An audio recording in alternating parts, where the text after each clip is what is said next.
Hi, everyone. Welcome to today's featured author live. It's Donna Jones-Allworth here for Step Into the Story, and I'm talking to Glynis Peters today, one of my publisher mates from One More Chapter. So welcome, Glynis. Thank you for having me, Donna. You'll have to excuse me, tail end of a cold. Oh, and it's later for you. I mean, it's 2 Eastern, it's 3 for me, and it's like 7 p.m. for you. End of a long day, yes. Yeah, you're at the end of the day. It's time for a glass of wine, am I right? Sparkling water. I'll be truthful. Oh, where's the Malbec? I saw in your bio that you like a good Malbec. Oh, you wouldn't want me on here live after a Malbec. Are you sure? Because I'm kind of a Cab Sauv girl. I'm also a red wine girl, so. Oh well, there you go. So we'll have to have a toast at some point. We certainly will. But maybe not live. Not live. No, we'll do that behind scenes. That's it. So to get started for our audience, why don't you tell us just a little bit about you, Glynis? About me? Well, 66 years old. I've been married for 44 plus years. Mumble. Gosh, it gets on. I've known my husband for 50 years this year. And we've got 3 fabulous children. One son, the eldest, who lives in Canada. And we've got 2 daughters. And then we've got 3 granddaughters and a grandson. And a new addition to your family last year. Yes, a dog called Harry, puppy. A dog called Harry. I love that. We did have a dog, and then when she passed on, we didn't get another dog. We stayed with our 2 cats, and then we lost one of our cats last year. But now we have 3 cats, and they keep us busy. They're very, very cute, and very, very bad. So they keep us good company. So, the book that you have out now is called The Orphan's Homecoming. I have it here. Just read it. It's such a lovely, warm, feel-good story set in World War II. I know this is not the first book in the series. I've read the first book, and I've read this one, and I haven't read the ones in between. But I felt like I didn't have to read the ones in between to really enjoy this one. And it really was, most of my reading time was curled up on my sofa with a blanket and a cup of tea. And it was just perfect for that. And this is part of your Red Cross Orphans series. So how did that series come about? Mum and I had a conversation. We were having a chat and a conversation, and Mum always wanted to be a nurse, and there'd been something on the news and going on, and with the World War, and I said, I wonder what I would have done in the war. And Mum said, well, I would have probably joined up with the Red Cross. And I said, well, yeah, I probably would have done as well. I'm a retired nurse. So it's in both our blood. And then I sort of started thinking and reflecting on what I'd done in the past as a nurse, and something just happened, and this young orphan girl spoke to me, if you like, and I set her in the street where my mother was brought up, where I was brought up, until I was 8, and then all these different ideas and memories came, and then well, not memories, but some of Mum when she was little during the war, she mentioned, and it just took off from there. But I did not, I don't do the London bombings. There are enough talented people out there, young girls and authors who I know who've written those stories. Jean Fullerton, she writes the East End fantastic. So I don't venture that way, but I wanted to highlight the Blitz bombings around the UK. I'd already touched on Coventry with my first 2 standalones, Right. and then Southampton with The Forgotten Orphan, my third. And that really, really piqued my interest on, oh, where else was bombed? Because I didn't even know. Yeah. People say, oh, and I've seen it in reviews. People have said, oh, this book is set in Coventry, London, because it was the Yeah. So they're not from the UK, obviously. So Yeah. yeah, so I just got thinking more about a Red Cross nurse. And what was fantastic for me is I got an email from a German American lady who read the series, or the first 2, the Orphan's Letters, the middle one. And she said that she thanked me for writing it because it actually explained why her mother, who was a Red Cross nurse in Germany, had written letters about different places that she was working at. And they couldn't work out why her mother had moved all over the place. So to me, that was just a wow. Yeah. A German nurse was doing what my fictional nurse was doing in England. Right. Right. And it sort of validated the Orphan's Letters for me. So did you always know it was going to be a series, or like, did you think you were just going to write this one book, the first Orphan book, or did you plan it out to be as long of a series as it is? I envisaged it as a series. At first, I thought it might be just 2 books. Then, when I got into it, I knew it was going to be 4. And a lot of people think it's only going to be 3, and they think the Orphan's Homecoming is the final. Well, it isn't. There will be a 4th. Yeah. Well, there are, even though, okay, so spoiler alert, the end of the Orphan's Homecoming is also at the end of the war. But there are other stories in there that you're left wondering about. And so I'm assuming / hoping that you're going to write about those in the next one. Well, I hope so, but you yourself know, as an author, a reader will always find something that you didn't even realize you'd written in your book. And you think, oh yes, I've forgotten I'd written that. Or they'll email you about a character, like just a side character that they really, really loved, and hope that that person gets their story. And I have done that before, where I wasn't planning on writing that story, and then I got enough reader feedback that they liked them so much that I'll end up doing a story about that person. So yes, everyone's quite a fan of Jo. yeah. And I get a lot about her, and I can't say too much now, but Right. with Belle, Yeah. people haven't all read our American. My American readers haven't had the paperback and won't get it until June, so some of them are holding off. Yeah. So I have to be really careful about what I say. I know, and I try not to be too spoilery here, No, either. it's difficult. But It's difficult. I will say that whole situation is kind of up in the air.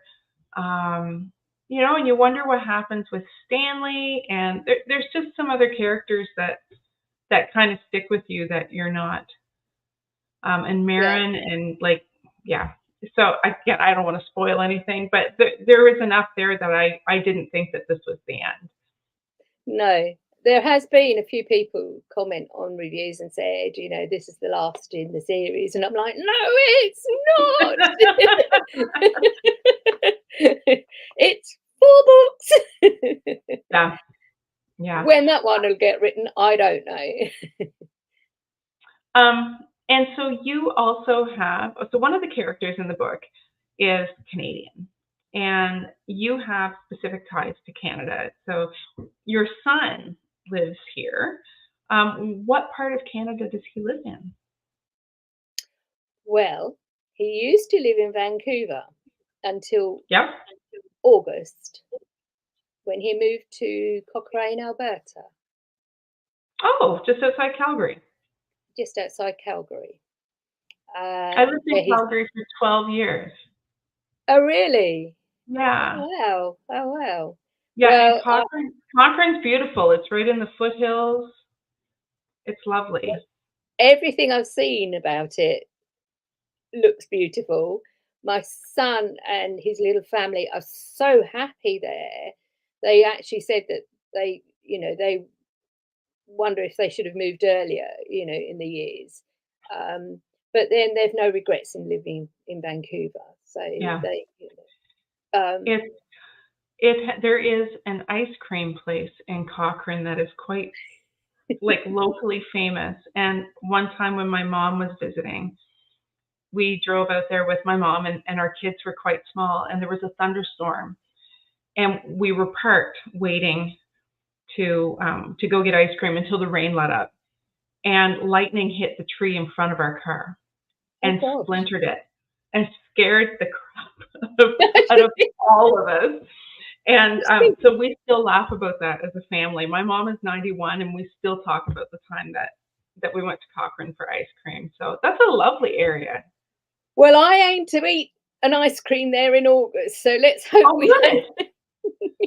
Good. I was going to ask if you had a visit planned anytime soon, because August, yes. Yeah. We're flying out with one of our daughters and our two granddaughters. They'll be 9 and 12, so that'll be their very first visit out there. My daughter and her husband and two children. So yes, it'll be a busy time. It will, but the mountains are so pretty. But I'm very excited. Very excited about it. Yeah, you're only about maybe half an hour, 40 minutes from Banff at that point. Yes. They're beginning to find their places. They're very good at finding places to take people to visit and see. They're brilliant hosts. So I always look forward to going to Canada. And as Vancouver, one of my favourite things to do was to go to the Indigo stores and sign my books. I got to know people there, but this will be a whole new experience for me. So I'm hoping to do that actually in September. I'm coming over I'm going to be in London for a few days, and then down in Devon for the Historical Novel Society conference. So I'm going to see if I can do, because my book will have just come out. So I'm going to see if I can do something there. Yeah. You meeting? Are you meeting with Charlotte? I am. So for people watching, Charlotte is the executive editor at our publisher, and she edited my first book, and she's your editor. So yeah, I'm planning to go to the offices and good fun. Meet her. Lovely. All right, so back to your books. Yes, we do get carried away. I know, I get very excited about where in Canada. When we look at your Red Cross Orphans series, in particular, there's a really big cast of characters, because Kitty has a whole group of friends that she's very close to. As an orphan, she, her friends are her family. And so, and they all have their own little storylines going on. So I'm wondering, how do you keep track of all of your cast and what everybody is doing and where? These little gems. Oh my goodness. Okay, so explain those. What are those? Okay, these are little I'll find, here you go. So these are little cards. You get them from Amazon or so, and they're on little hooks. Yeah. Basically, I use pink for the girls, blue for the boys, yellow for places, green for scenes. Yeah. Orange for major standout alert scenes, that sort of thing. But what's wonderful about them is they pick up and go. You just Yeah. chuck them in the smallest of your bags with a little pen, and if you get an idea, as you can see, I have a few ideas. Each one is for a different book or a different idea. So Yeah. um, yeah, so I just get these little gems, and yeah, and I fill them up, and then if I want to go somewhere at all, they just pop in the bag, Well, I and then mean, you can move them about if you want to. a lot of people do like sticky notes on a storyboard, but then you're stuck with being near your storyboard, and if the sticky note stops being sticky. Mm. But that's a great way to keep them all in one spot, but they're still all color coded. Yes, That you can buy. Um, they come in a big pack, all of those different colours on Amazon. Basically, is where I got mine from. okay, you need to send me the link. And I will actually put it in the show notes because we do have authors that watch. Okay, okay. Well, they are. I find they're very useful. That's Um, neat. I've never seen anyone do that before. Did you get that idea from somebody else? um, I saw a video of an author or a writer, not an author of novels. She was writing a dissertation, and she was trying to keep track of her research, and she came across these little gems and was so excited by them. And I'd actually been looking for research ideas and research filing, basically, is what I typed in. Mhm. And she came up, and I thought, she's a clever girl for her age. um, so yes, off I trotted and purchased myself some. I've not I would looked love back. I do find them very useful. Yeah, I would love to Uh, use that for research too because I mean, you research so many different things and it would just make it mm. so much easier to find things. I do have a file online that I categorize, but I kind of love that. That's Yeah, a great I idea. find them very handy as well. I have one set of color, whereas if, say, I was talking to you and you used some fantastic, spectacular word that I hadn't thought of putting in my book, I would have just scribbled it down. It used to be on pieces of paper that got thrown away and forgotten about, but now they're there, and I can cross out the words I've used, and those that I haven't, I transfer them on to another one of the link files.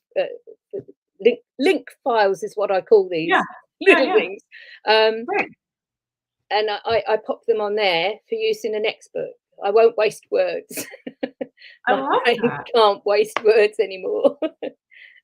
If you're like me, sometimes just trying to find one is, I mean, that's why we write things down, right? I'm getting to that point now too, where it's like if I don't write it down, I lose Yep, it. So exactly. it seems like after I turned 50, thanks, my brain just started doing weird. Or Um, wait till you get to 65, 66. no, no, I no. Um, you also are. I mean, if the orphans and the historicals weren't keeping you busy enough, you also have some new books coming out under a new name, kind of an alter ego thing. So tell us a little bit about Amber Raven. Amber, well, Amber is like a hidden core of me. I was born Halloween, Oh, always been cool. always been interested in witchcraft, always intrigued. But we didn't have Halloween in this country in my earlier years, and witches were never spoken of. The true living sort. They were Hmm. always um, they they were on a broomstick type, if you see what I mean. So That's all I was encouraged to sort of know. But over the years, I'd always looked things up, like natural things and stuff like that. But I kept it all very in. And when my mum passed in 2022, something happened. I don't know what it was, but a few months later, I thought, it's time to be me. It's time to let me out properly. And um, so behind me here, I have all of my little witchy bits and pieces, and my candles, my altar, and various pieces like that. Um, but I'm not what they would call a practicing witch. I'm Right. very intrigued with it. I do enjoy learning more about it. So this character that I'd carried with me since I was a child, around about 10, Myrtle, suddenly started coming to the forefront. And I had a little chat about the idea with Charlotte. We were face to face over champagne breakfast, actually, because we did. That doesn't sound nice at all. I can handle that. We were just celebrating something that I think I'd I don't know, something I'd achieved somewhere. Maybe like And USA Today list or something? maybe. And I mentioned it, and she was like, "Oh wow, yes, um, that sounds wonderful and really, really encouraging about it all." So I went away, and by the time I was on the train, I'd got a surname for mine, Myrtle, and she'd got a sister, and it went on from there. By the time I'd got off the train, I was carrying this loaded coffin with all these ideas. I was like, get me home, I want to get this sorted. So I'm actually in the middle of restructure and a rewrite on it, and the rewrite is my choice, because as I was restructuring, I was like, actually. So I trundled back to medieval times, which I had no intentions of doing so. Picked up on a few things there, and just moved it forward a little bit better for myself. Whether Charlotte will like this version or not, I'm keeping my fingers crossed, but I'm pretty certain she will, because, yeah. Yeah, I always think that books are always books are always better after they've gone through revisions, and sometimes they're light and sometimes they're not. And the ones I went through for the one coming out in July were probably the heftiest revisions I've had in a very, very long time. But I was so pleased with how it turned out in the end. So Okay. I don't think you have a lot to worry about. Well, my husband commented today, and he said, "I've never known you to have so many edits on one." And I said, "No, but I have a feeling this is going to be really worth Well, and it." it's a new genre for you. It's the first Mm, book in a series under a new name. So, sometimes even though we've been doing yeah, things for a while, there's a learning curve, right, when you establish something. So, that's right. Well, I've got this one. It won't be a series, because I had an idea about another one. Um, and I mentioned it to Charlotte, and Charlotte's words were, "I like the sound of this." So I thought, right, well, the Wayburn Witches will not be a yeah, series. It's a definite standalone. yeah. So I can't wait to start. I've got some character names already, and I used to write Victorian, and I'm heading back into the Victorian era with the other one. But when That's that will be lovely. written, I don't know. That's lovely. It's funny how an editor, I don't think they realize that, like, the slightest bit of encouragement, and we're like, okay, let's go, right? It really doesn't take much. So It's almost as we're if really, they open a gate, isn't it? We're out really there. susceptible to flattery, right? Like, that sounds great. My ego's off. Here I go. Right? Okay, so we are we're just about ready to wind up, but I want to know, first of all, so what's next as far as publication? So what's your next book that's coming out? The next one is Amber Raven, October. Okay. The Wayborn Witches, and the one after that is the Orphan Secret Library. Ooh. And that's out the 1st of January. Yeah. And can you tell us who the main character is of the Orphan Secret Library? Oh gosh, I'm Myrtle Netherwell at the moment. I've forgotten her name. Oh, okay, then never mind. No. It's fine. No, it will come to me again in a minute. But I know, I forgot. You said you were in rewrites. Yeah, I put my characters aside for one book because I get in a muddle otherwise. But she has got a name. She's got a pretty name. I just cannot remember it. I don't know about you, but I can only work on one book at a time. Like, I know how some people will work on another, like, they'll work on more than one project at a time, but I think I'm like you, and even when I get revisions, whatever I'm working on has to be put aside. Yes. And all my focus goes on the one revisions book, and then when it's gone, then I'll, like, it's like a shift of gears, and I'll start in on the other one, but I can't keep track of both at the same time. No, I do that, and I tend to find that actually is quite good. It's like putting it in the drawer and going back to it. It refreshes. It doesn't help me with my character's name because I just I'll find it here somewhere. Like, right, it's in your like portable Rolodex there. Honestly, I am organized. Oh, here we go. What is her name? Quickly. Is she in there? She is Alice Carmichael. I knew it was Carmichael and I couldn't remember. Alice Carmichael. Very good. So there, my little cards are very handy for that. Right? Like, you knew exactly where to go for that. And one final, we always ask our guests, so our final question is always, what are you reading right now? And I know you might not be reading a lot. Well, bear with me and I'll fetch it. I'm actually reading, this is my signed copy of the Duchess of York's book. Oh. So it's in a folder. I've got another one in the other room that I'm actually reading. So I'm reading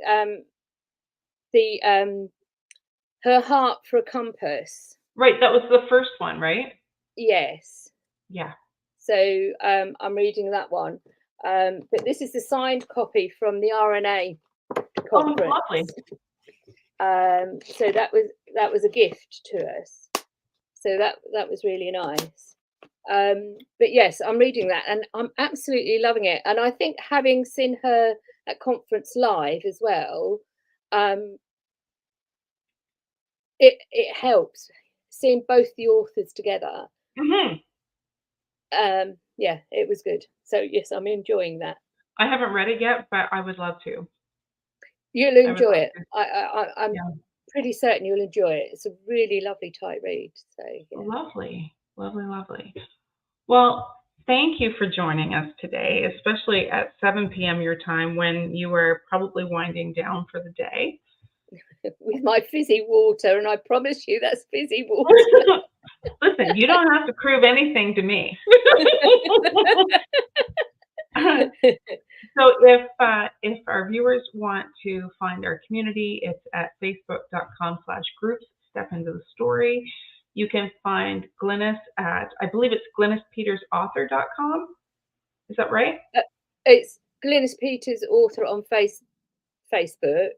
Yep. But my website, if you want to find both of them, is Glynis Peters author.co.uk. Yeah, .co. I forgot about the .co.uk. Yeah, we can find you there. I'm going to put the link to your book in our show notes. Thank you. And thank you so much for joining us today. Thank you for having me. It's been lovely. All right. And I will talk to you soon in our little group chat. Yes, yes. All right. With a Malbec in hand. Oh, no. Right. Thank you, Glynis. Take care. Thank you, Donna. Bye.